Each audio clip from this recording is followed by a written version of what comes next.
मानवाधिकार उल्लंघन की जांच की जाएगी। 33 देशों ने प्रस्ताव का समर्थन किया है। चीन ने प्रस्ताव के खिलाफ वोट किया है। संयुक्त राष्ट्र यूक्रेन में रूस के मानवाधिकारों के उल्लंघन की जांच अब शुरू करेगा।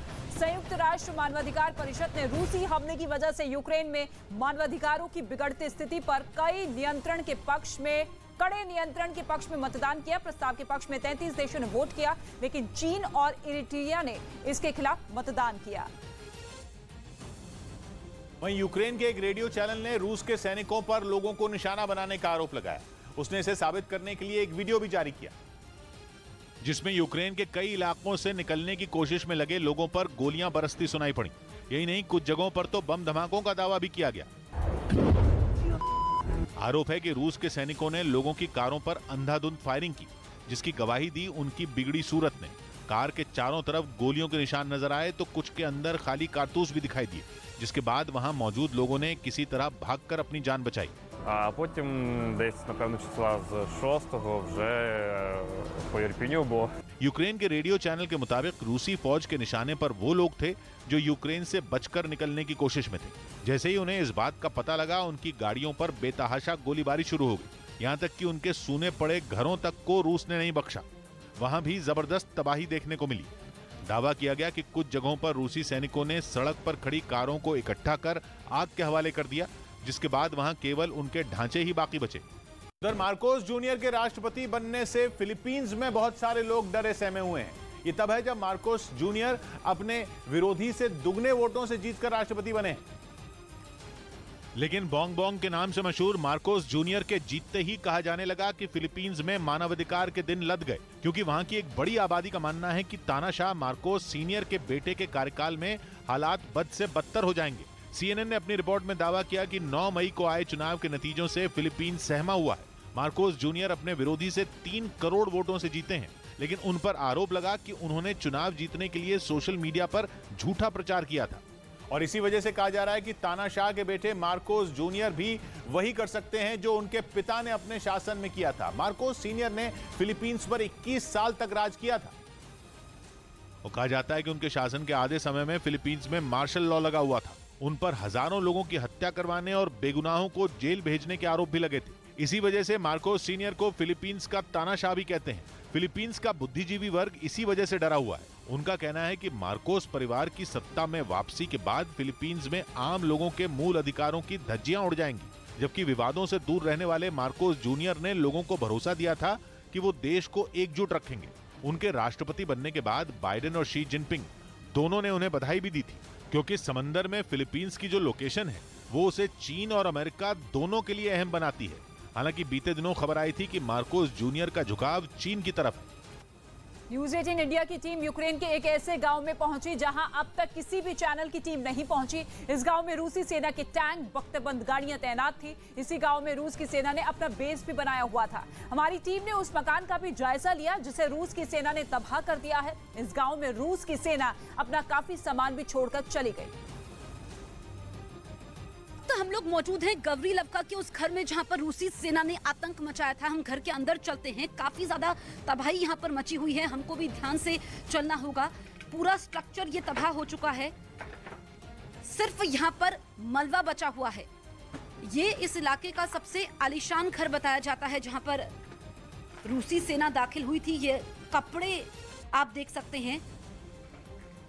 ये बेडरूम था उनका जहां पर लोग रहते थे और सब कुछ तबाह हो गया है। घर की सूरत बिगड़ चुकी है। ये छोटे बच्चे का कंबल, करम आप पीछे तस्वीरें दिखाइए। ये छोटे बच्चे का कंबल, ये चप्पल यहां पर पड़ी हुई है। आगे हम जाते हैं। ये बड़ा सा एरिया, ये ड्राइंग रूम रहा होगा। सोफे का यहां पर क्या हाल हुआ है, तहस नहस हो चुका है, खराब हो चुका है। ये देखिए, ये झूमर जो कि ऊपर से नीचे आकर गिरा है। ये कभी घर की शोभा बढ़ाते थे, लेकिन अब ये बेकार पड़े हैं। और देखिए, हम भी आगे चल रहे हैं तो ये जो टाइल्स हैं जो लगी हुई हैं, ये भी टूट चुकी हैं, हिल रही हैं, आवाज कर रही हैं। ये स्ट्रक्चर हिल भी रहा है। बहुत ही सावधानी से हमें आगे बढ़ना होगा। ये आप देखिए, और यहाँ से ये जंगल भी नजर आ रहा है। उसी जंगल में रूसी सेना ने अपना बेस बनाया था, वहीं पर उनकी बख्तरबंद गाड़ियां मौजूद थी और पूरे घर को उन्होंने यहाँ पर खंडर में तब्दील किया है। बताया जाता है कि ये संकेत दिए थे रूसी सेना ने कि अगर उनकी बात नहीं मानी गई तो फिर बाकी घरों का भी यही हाल करेंगे, और एक एक करके कई घरों का उन्होंने दौरा किया था, कई घरों में वो रहे भी थे।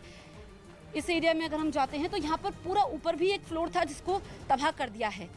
ये गवरीलव का गाँव जो जहाँ पर हम लोग मौजूद हैं। न्यूज़ 18 इंडिया ये पहला चैनल है जो यहाँ तक पहुँचा है। इस बीच खबर है कि अमेरिका अफगानिस्तान से चीन और पाकिस्तान को जवाब देने की तैयारी कर रहा है। हालांकि अमेरिका ने ऐलान किया है कि वो अफगानिस्तान में एक बार फिर आतंकी अड्डों को खत्म करने के लिए कार्रवाई कर सकता है, क्योंकि अमेरिकी सेना के जाने के बाद से ही अफगानिस्तान पर तालिबान का कब्जा है। यही नहीं, तालिबान की मदद से वहां कई आतंकी संगठन भी पनप रहे हैं। लेकिन कहा जा रहा है कि अमेरिका की ये एयर स्ट्राइक अफगानिस्तान में आतंकी अड्डे खत्म करने के नाम पर होगी, जबकि उसके पीछे का मकसद होगा चीन और पाकिस्तान को वहां से खदेड़ना, ताकि वो फिर से वहां अपना फौजी अड्डा कायम न कर सके।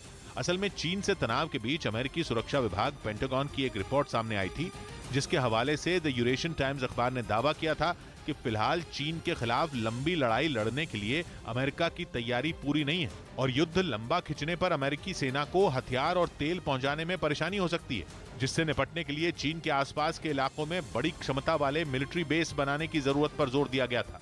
और माना जा रहा है कि इसी के बाद अमेरिका ने नई रणनीति बनाई, जिसके तहत वो अब अफगानिस्तान में फिर से अपना ठिकाना बनाने वाला है, ताकि चीन से भिड़ने में उसे कोई परेशानी न हो, क्योंकि एशिया में लॉजिस्टिक सपोर्ट के लिए उसका अपना कोई सैन्य ठिकाना नहीं है। ऐसे में अफगानिस्तान उसकी इस जरूरत के लिए मुफीद साबित हो सकता है। इसके अलावा खबर है कि पाकिस्तान की सत्ता से इमरान खान का जाना भी अमेरिका के इस सपने को पूरा करने जैसा है, क्योंकि इमरान खान जब तक सत्ता में रहे उन्होंने अपने देश में अमेरिका को सैन्य अड्डा बनाने की मंजूरी नहीं दी थी। वहीं पिछले साल तालिबान के आने से पहले जब अमेरिकी फौज अफगानिस्तान से लौट रही थी, तब उसने वहां भारी भरकम हथियार, गोला बारूद और बख्तरबंद गाड़ियां छोड़ दी थी, जिनका इस्तेमाल न केवल तालिबान बल्कि उनके जरिए पाकिस्तान के कई आतंकी संगठन कर रहे हैं। यूपी के मदरसों में राष्ट्रगान को जरूरी किया गया।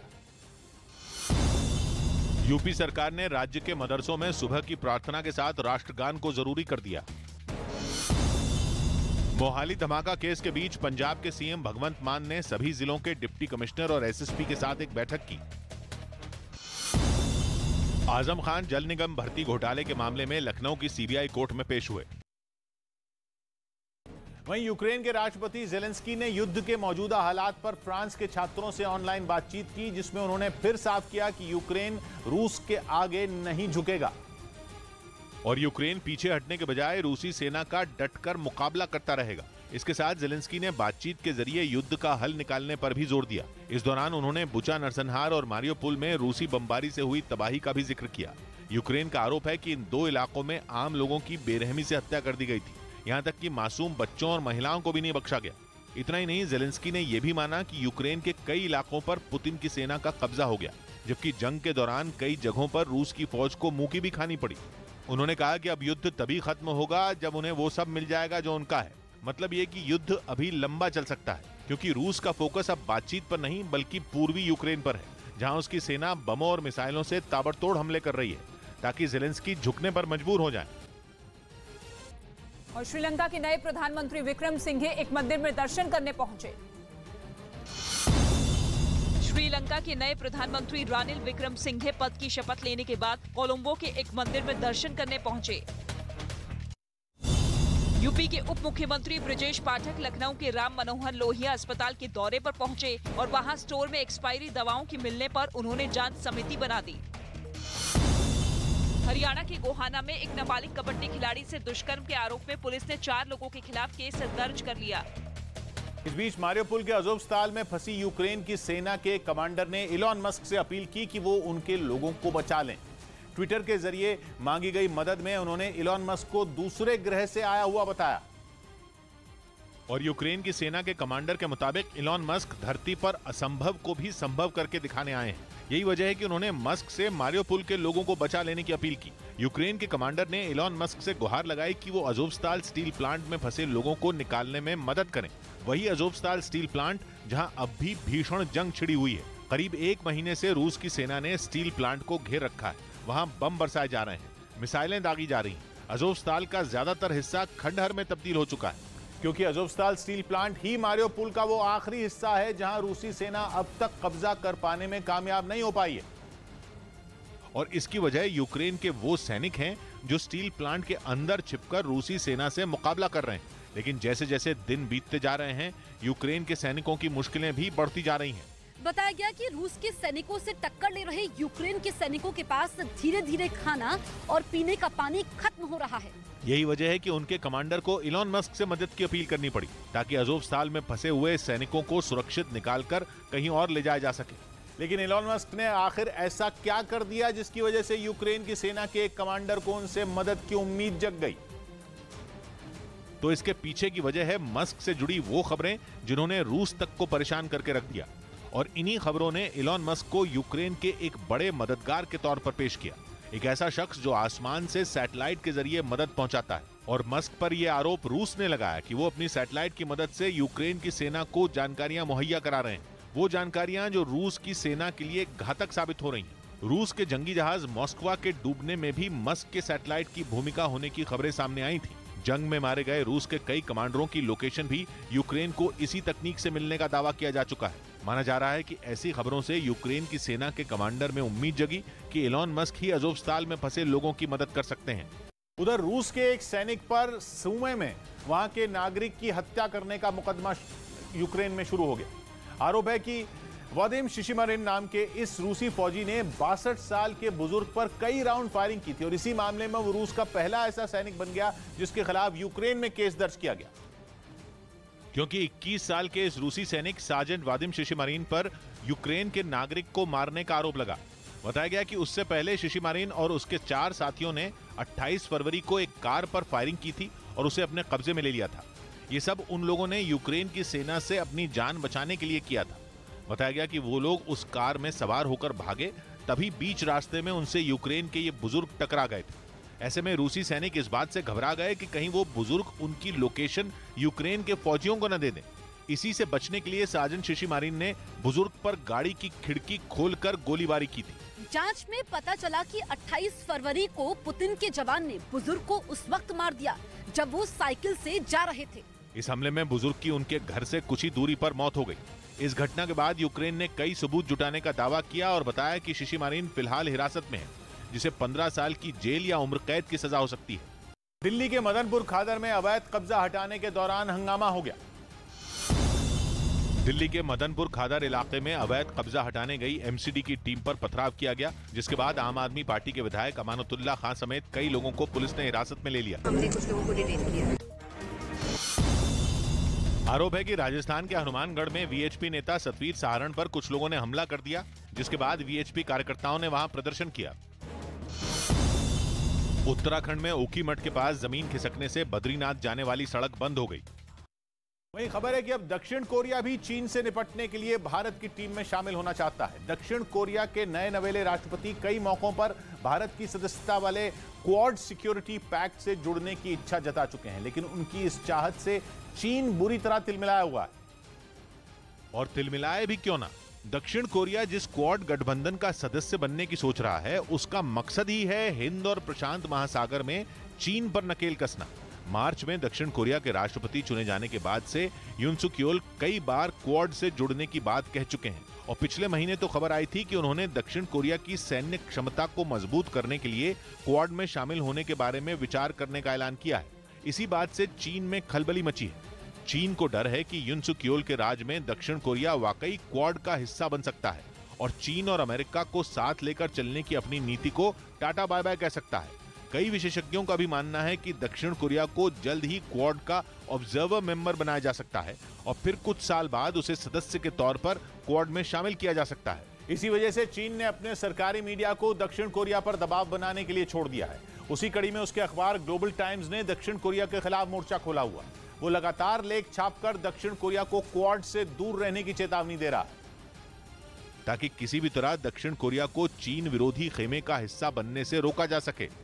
इसके लिए ग्लोबल टाइम्स में पिछले महीने एक लेख तक लिखा गया था, जिसकी हेडलाइन ही थी कि दक्षिण कोरिया को क्वाड का अगला मोहरा बनने से सावधान रहना चाहिए। आर्टिकल में आगे लिखा गया कि एक आजाद देश होने के नाते दक्षिण कोरिया किसी भी संगठन से जुड़ने का फैसला कर सकता है लेकिन अपना फैसला करते वक्त उसे अपने सबसे बड़े पड़ोसी और इकोनॉमिक पार्टनर चीन का ख्याल रखना चाहिए। चीन दक्षिण कोरिया से बड़ी मुश्किल से सामान्य हुए रिश्तों की कद्र करता है और उम्मीद करता है कि दक्षिण कोरिया भी क्वाड का सदस्य नहीं बनेगा। मतलब चीन ने दक्षिण कोरिया को सीधी सीधी धमकी दे डाली कि अगर वो क्वाड में शामिल हुआ तो फिर चीन भी सख्त कदम उठाने को मजबूर होगा। दरअसल